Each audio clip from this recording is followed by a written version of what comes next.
নমস্কাৰ মোৰ চেনেলৰ অন্য এটা ভিডিঅ'লৈ আপোনালোক সকলোকে পুনৰবাৰ স্বাগতম জনাইছোঁ। আজি হ'ল সোমবাৰ, একদম ৰাতিপুৱাই 8টামান বজাতে আমি ওলাইছোঁ মন্দিৰ যাবলৈ। শাওণ মাহত শিৱ মন্দিৰ যোৱা হয়ে প্ৰত্যেকবাৰ, সেইকাৰণে এইবাৰো ওলাইছোঁ।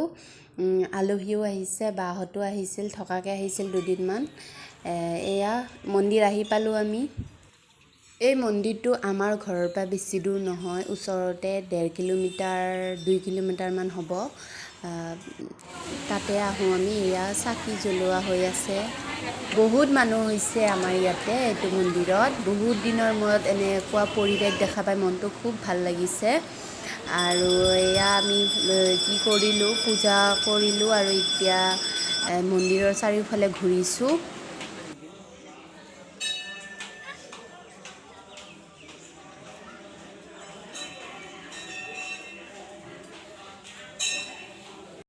এইটো মন্দিৰৰ পৰা ওলালোঁ, এতিয়া আমি বেলেগ এখন মন্দিৰলৈ যাম। সেই মন্দিৰখনৰ নাম হ'ল মহামণি দেৱালয়। ঠিক আছে, তেতিয়াহ'লে আপোনালোকে ভিডিঅ'টো একেবাৰে শেষলৈকে চাব।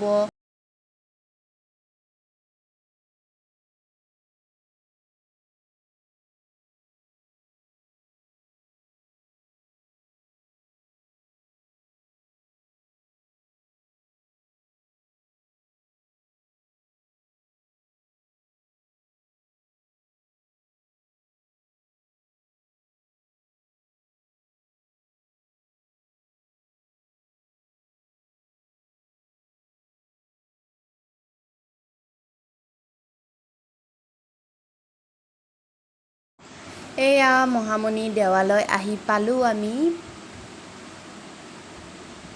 এয়া ইয়াতেও ইমান মানুহ হৈছে, ইমান ভিৰ হৈছে, যাবলৈ ঠাই নোহোৱা হৈছে, ইমান মানুহ হৈছে। যিহেতুকে আমাৰ ইফালে ক'ভিড পৰিস্থিতি প্ৰায় ভাল হোৱা বুলিয়ে ক'ব পাৰি, হ'লেও নিজে সাৱধান হৈ থাকিব লাগে।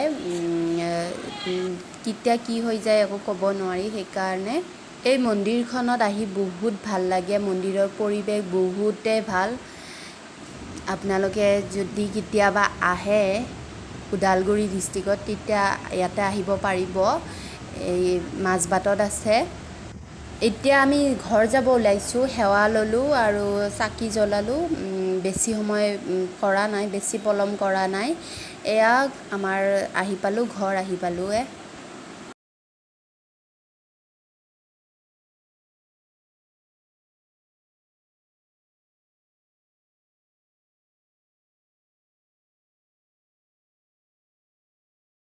ঘৰ আহিলোঁ আৰু এতিয়া মায়ে বনাই আছে মধুৰিআমৰ জেলি।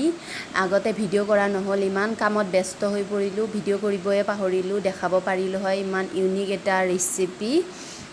মধুৰিআমৰ জেলি, পকা মধুৰিআম মায়ে কুটি লৈ প্ৰেছাৰ কুকাৰত সিজাই লৈছে, তাৰপিছত চেকি লৈ এনেকৈ পগাই আছে। ইয়াতে চেনি দিয়া হৈছে আৰু ইলাচি, ডালচেনি এইখিনি দিয়া হৈছে আৰু ধুনীয়াকৈ এতিয়া মায়ে পগাই আছে এইখিনি।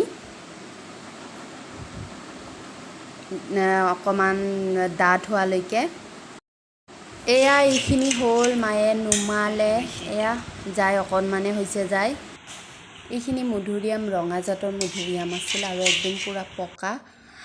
খাবলৈ কিন্তু বিৰাটেই টেষ্টি হয়। কেতিয়াবা ভালদৰে ৰেচিপি দিম আপোনালোকক। এয়া মায়ে ঠাণ্ডা হোৱাৰ পিছত চিচাৰ বটল এটাত ভৰাই থৈ দিছে ধুনীয়াকৈ। ঠিক আছে, তেতিয়াহ'লে ভিডিঅ'টো ইয়াতে সামৰোঁ। ভিডিঅ'টো চাই যদি ভাল লাগিলে প্লিজ লাইক, কমেণ্ট, শ্বেয়াৰ কৰি দিব আৰু চেনেলটোত নতুনকৈ আহিলে মোৰ চেনেলটো ছাবস্ক্ৰাইব কৰি দিব আৰু বেল আইকনটো হিট কৰি